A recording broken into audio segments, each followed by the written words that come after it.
गुजरात में मोरबी पुल हादसे को लेकर आज राजकीय शोक का ऐलान किया गया है। भूपेश पटेल सरकार ने हादसे में मारे गए लोगों को श्रद्धांजलि देने के लिए राजकीय शोक का ऐलान किया है। प्रधानमंत्री नरेंद्र मोदी ने गुजरात की मोरबी पुल दुर्घटना स्थल का मंगलवार को दौरा किया। पीएम मोदी ने तलाशी और बचाव अभियान का जायजा लिया। पीएम मोदी मोरबी सिविल अस्पताल में भर्ती घायलों को देखने भी पहुंचे। पीएम ने घायलों से मिलकर उनका हालचाल जाना। प्रधानमंत्री ने इलाज कर रहे डॉक्टरों से भी बातचीत की।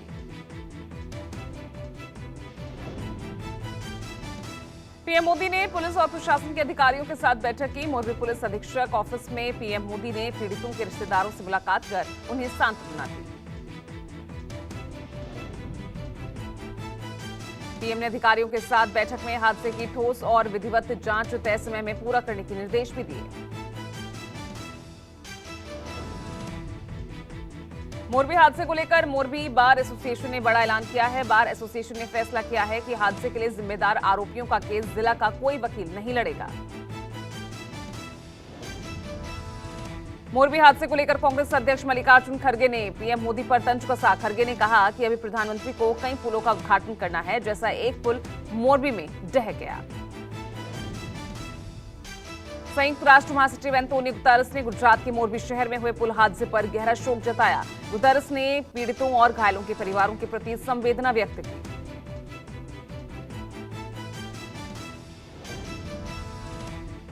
मोरबी पुल की मरम्मत करने वाली ओरेवा कंपनी ने 2020 में ही टेम्परेरी रिपेयरिंग के बाद पुल खोलने की इजाजत मांगी थी। न्यूज 24 के पास डीएम को लिखा कंपनी का वो लेटर है। मोरबी पुल हादसे मामले में सुप्रीम कोर्ट सुनवाई करने को तैयार हुआ। मंगलवार को मोरबी हादसे पर याचिका डाली गई थी। मोरबी मामले में सुप्रीम कोर्ट में 14 नवंबर को सुनवाई होगी। याचिका में रिटायर्ड जज के नेतृत्व में कराए जाने की मांग की गई।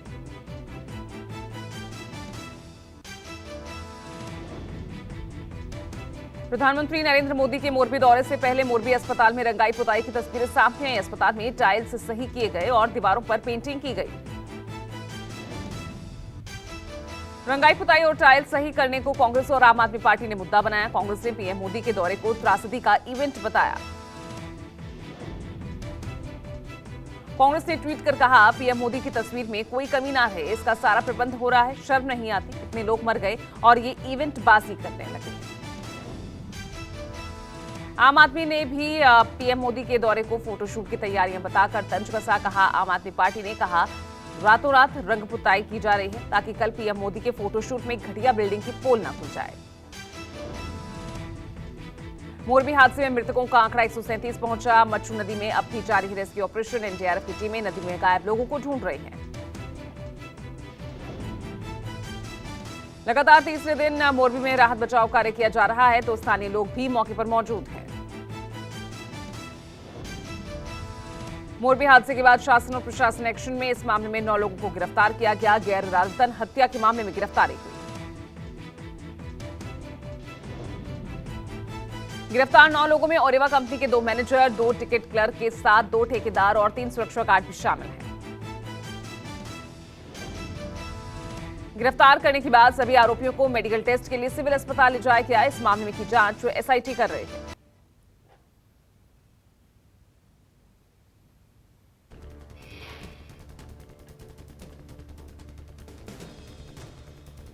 पीएम मोदी आज अपने गुजरात दौरे के बीच राजस्थान के मानगढ़ धाम। पीएम मोदी ने मानगढ़ धाम में पुष्पांजलि अर्पित की। राजस्थान के बांसवाड़ा में आदिवासियों का सबसे बड़ा तीर्थ माना जाता है मानगढ़ धाम।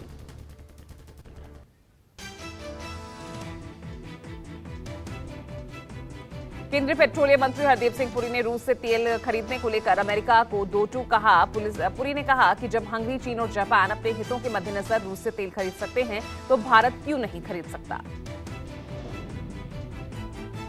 आम आदमी पार्टी ने गुजरात विधानसभा चुनाव के मद्देनजर 22 उम्मीदवारों की एक और सूची जारी की। भारत जोड़ो यात्रा के तहत तेलंगाना में एक जनसभा को संबोधित करते हुए राहुल गांधी ने बीजेपी पर निशाना साधा। राहुल ने राज्य में सत्तारूढ़ तेलंगाना राष्ट्र समिति पर बीजेपी से सांठगांठ करने का आरोप लगाया। तेलंगाना सीएम के चंद्रशेखर राव को आड़े हाथों लेते हुए राहुल ने कहा कि टीआरएस संसद में बीजेपी को मदद करती है।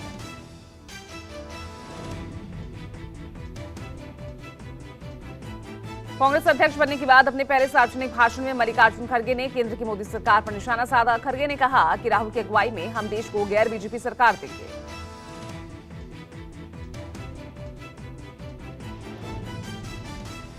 नॉन बीजेपी सरकार को लाएंगे, वो राहुल गांधी के नेतृत्व में, कांग्रेस के नेतृत्व में हम लाएंगे। 2 करोड़ का एक रिनोवेशन करके पुल उन्होंने उद्घाटन किया, वो 5 ही दिन में गिर गया और कम से कम 145 लोग मर चुके।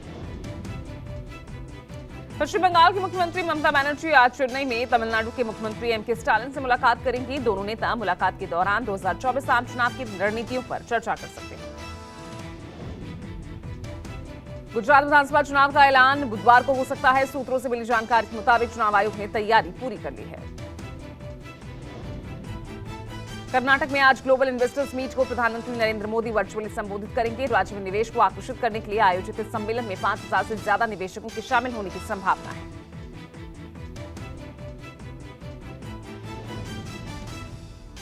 हिमाचल प्रदेश में गृह मंत्री अमित शाह ने संभाली प्रचार की कमान। 2 दिन में 6 रैलियों को संबोधित करेंगे। यूपी के सीएम योगी आदित्यनाथ हमीरपुर की भौटा, मंडी की सकराघट और सोलन में जनसभा को संबोधित करेंगे।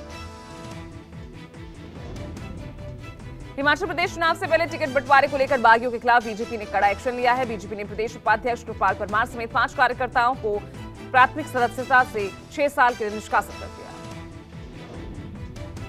हिमाचल प्रदेश में चुनाव प्रचार करने में जुटे सचिन पायलट हिमाचल में मंगलवार को 3 जनसभाओं को संबोधित करते नजर आए। महाराष्ट्र के अंधेरी, पूर्व बिहार के मोकामा और गोपालगंज समेत 6 राज्यों की 7 विधानसभा सीटों पर उपचुनाव के लिए मंगलवार को प्रचार का अंतिम दिन था। गुजरात चुनाव से पहले सरकार का बड़ा दाव, पाकिस्तान बांग्लादेश से आए लोगों को मिलेगी नागरिकता। लोगों को नागरिकता के लिए ऑनलाइन आवेदन करना होगा।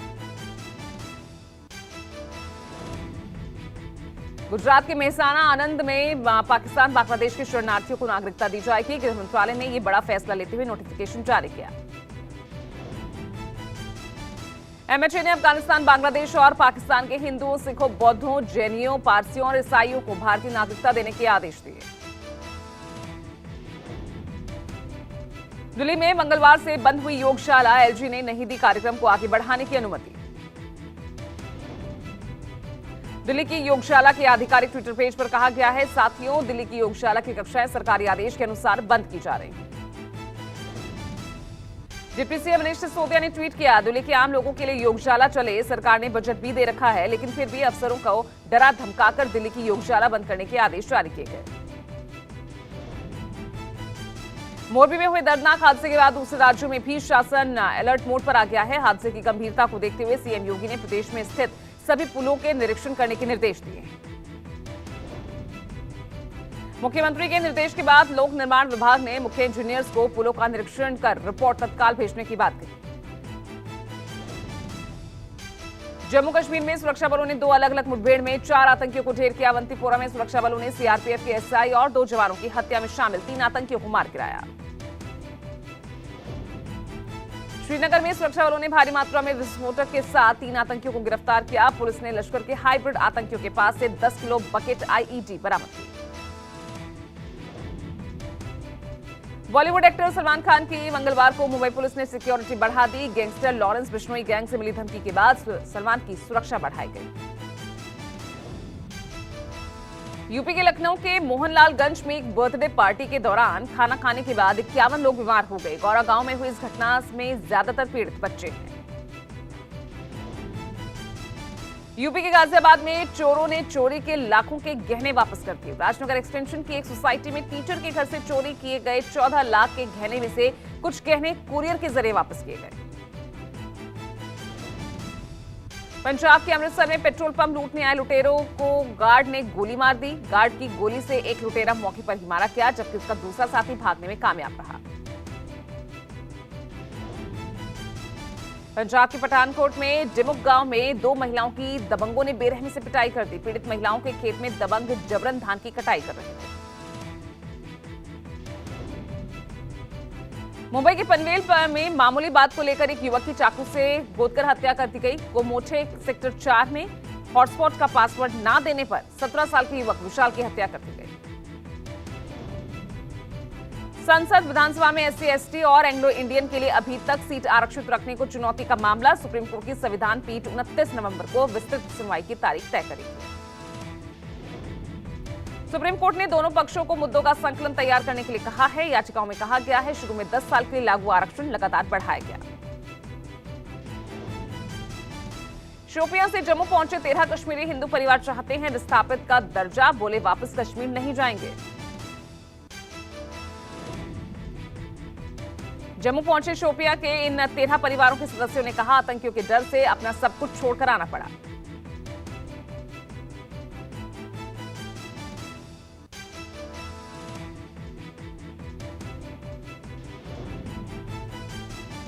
अयोध्या में 14 कोसी परिक्रमा शुरू। अक्षय नवमी की पुण्यतिथि पर अयोध्या में 14 कोसी परिक्रमा की शुरुआत हुई।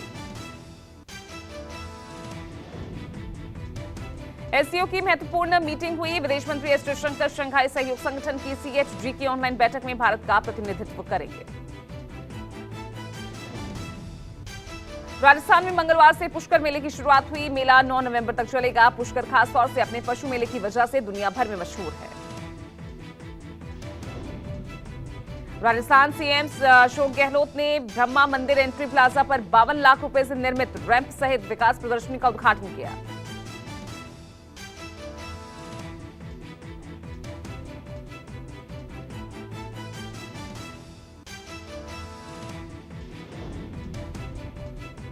दिल्ली में प्रदूषण का स्तर बेहद खतरनाक, घुटने लगा है दम। नरेला में AQI लेवल पहुंचा 571।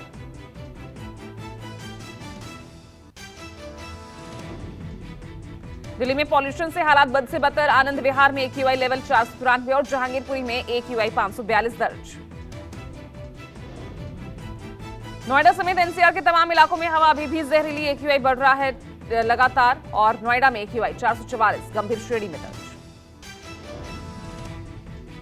दिल्ली NCR में प्रदूषण से अभी राहत मिलने की कोई उम्मीद नहीं। धान की फसलों की कटाई नवंबर में अधिक होती है। पराली जलाने के मामले बढ़ सकते हैं, जिससे दिल्ली की हवा में प्रदूषण का स्तर भी बढ़ने की उम्मीद है। दिल्ली NCR में प्रदूषण पर ब्रेक लगाने के लिए नई गाइडलाइंस जारी। कंस्ट्रक्शन वर्क पर प्रतिबंध लगाया गया।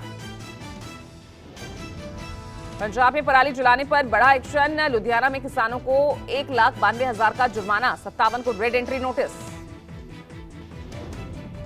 प्रदूषण को लेकर हरियाणा और पंजाब एक बार फिर आमने सामने। प्रदूषण के लिए हरियाणा सरकार ने पंजाब को जिम्मेदार ठहराया। कश्मीर में इस साल केसर की बंपर फसल होने से किसान बेहद खुश। किसानों ने कहा पिछले साल के मुकाबले इस साल फसल दोगुनी हुई। जम्मू कश्मीर के कारगिल के जोजिला में हुई सीजन की पहली बर्फबारी। मौसम में ठंडक पड़ी।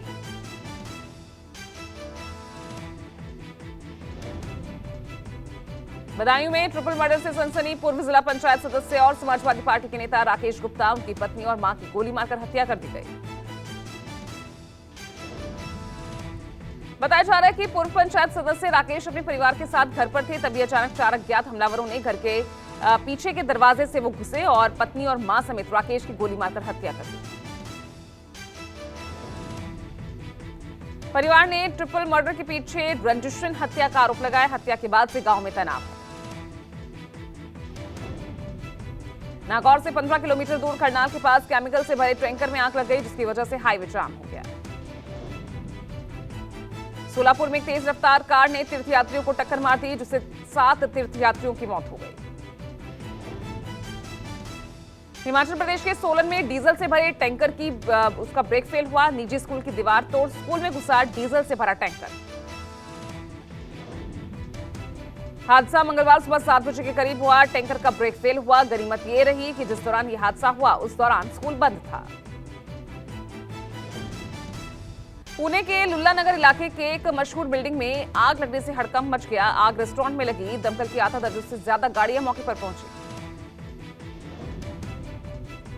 आग की वजह का खुलासा नहीं हुआ। आग की लपटें दूर दूर तक देखी गई। बताया जा रहा है कि इसी बिल्डिंग में क्रिकेटर जहीर खान का रेस्टोरेंट भी है। मध्य प्रदेश के जबलपुर जिले के कई हिस्सों में महसूस हुए भूकंप के झटके। सुबह 8:45 बजे के करीब भूकंप आया। ट्विटर पर वेरीफाइड अकाउंट यानी ब्लूटिक वालों को $8 महीने का चार्ज देना होगा। ट्विटर के नए सीईओ एलन मस्क ने इसकी घोषणा की। ट्विटर की एक और उच्च अधिकारी ने इस्तीफा दे दिया है। कंपनी की एड सेल्स चीफ सारा पर्सनेट ने कंपनी छोड़ दी है। एलन मस्क ट्विटर के नए सीईओ का पदभार उन्होंने संभाल लिया है। टेस्ला के मालिक ने सोमवार को इसकी घोषणा की। संयुक्त राष्ट्र में चीन के खिलाफ उइगर मुसलमानों पर अत्याचार को लेकर 50 देशों ने साझा बयान जारी किया। कनाडा के राजदूत के लाए प्रस्ताव पर अमेरिका, ब्रिटेन सहित 50 देशों ने डिटेंशन सेंटर से उइगरों की रिहाई की मांग की।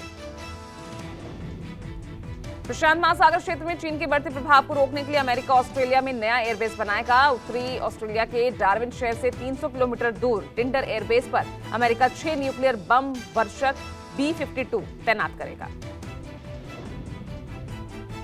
चीन में कोरोना को लेकर सख्ती के खिलाफ बॉलीवुड का एक गीत विरोध का सुर बन गया। 1982 में आई फिल्म डिस्को डांसर का गाना जिमी जिमी को चीनी खाली थाली को दिखाते हुए गा रहे हैं।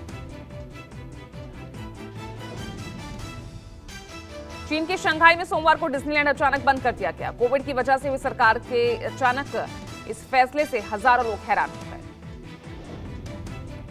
चीन में एप्पल आईफोन बनाने की कंपनी के कर्मचारियों ने दीवार फांदकर भागने का वीडियो सामने आया है। वीडियो झेंगचू शहर का है, जहां कोविड लॉकडाउन और खाने की कमी से बचने के लिए कर्मचारी भाग रहे हैं।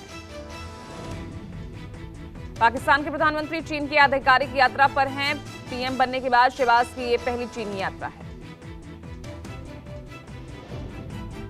पाकिस्तान के पूर्व प्रधानमंत्री और पीएमएलएन के अध्यक्ष नवाज शरीफ ने अपने छोटे भाई और मौजूदा पीएम शहबाज को एक सलाह दी। नवाज ने शहबाज को पीटीआई प्रमुख इमरान से किसी तरह की बातचीत न करने की सलाह दी। हकीकी आजादी मार्च पर निकले पीटीआई प्रमुख इमरान खान ने नवाज शरीफ को चेतावनी दी है। इमरान ने सभा में कहा कि नवाज अगर पाकिस्तान लौटेंगे तो हम उन्हें एयरपोर्ट से सीधे अदियाला जेल ले जाएंगे। पाकिस्तान सरकार ने पत्रकार अरशद शरीफ की मौत की जांच के लिए 3 सदस्यीय आयोग का गठन किया है। ARY चैनल के एक एंकर अरशद की केन्या में हत्या कर दी गई थी। ब्रिटेन के गृह मंत्री स्वेला ब्रेवरमैन ने देश के समुद्री तटों पर पहुंच रहे रिफ्यूजियों की संख्या बढ़ाने को लेकर चिंता जाहिर की। स्वेला ने निचले सदन को संबोधित करते हुए कहा, अवैध प्रवासी आउट ऑफ कंट्रोल हो चुके हैं। रूस से जारी जंग के बीच यूक्रेन ने 1000 रूसी सैनिकों को मारने का दावा किया। यूक्रेन राष्ट्रपति जेलेंस्की ने दावा किया कि हमले 52 बख्तरबंद गाड़ियां, 13 टैंक और कई हथियार भी नष्ट किए गए। इजराइल में हुए आम चुनाव के आज नतीजे आ सकते हैं। मंगलवार को इजराइल में 4 साल में 5वीं बार मतदान हुआ। ब्राजील को लाडा सिल्वा के तौर पर नया राष्ट्रपति मिल गया है। मौजूदा राष्ट्रपति बोल्सोनारो को लूला ने 21 लाख से ज्यादा वोटों से हराया। अफगानिस्तान में तालिबान के सत्ता में लौटने के बाद 2022 में 32% अफीम की खेती बढ़ी है। संयुक्त राष्ट्र के पेश नई रिपोर्ट में यह दावा किया गया। सोमालिया की राजधानी मोगादिशु में शनिवार को हुए 2 धमाकों में मरने वालों की संख्या 120 के पार पहुंच गई। शनिवार को भीड़भाड़ वाले इलाके में धमाके हुए थे। स्विट्जरलैंड की रेडियन रेलवे ने रिकॉर्ड 1.9 किलोमीटर की लंबी पैसेंजर ट्रेन चलाने का दावा किया है। T20 वर्ल्ड कप में आज भारत और बांग्लादेश के बीच अहम मुकाबला होगा। साउथ अफ्रीका से हार के बाद टीम इंडिया की टेंशन बढ़ गई है। भारत को जीत की लय पाने के लिए बांग्लादेश को पटखनी देनी होगी। एडिलेड में होने वाले मैच में बारिश की आशंका है। दोनों देशों के बीच अब तक 11 मुकाबले हुए हैं, जिसमें टीम इंडिया ने 10 मैच जीते हैं, जबकि बांग्लादेश मात्र 1 ही मैच जीत सका। बांग्लादेश के कप्तान शाकिब उल हसन ने टीम इंडिया के खिलाफ उलटफेर का दावा किया है। शाकिब ने कहा कि दबाव भारत पर है क्योंकि वो कप जीतने आया है, हमें नहीं।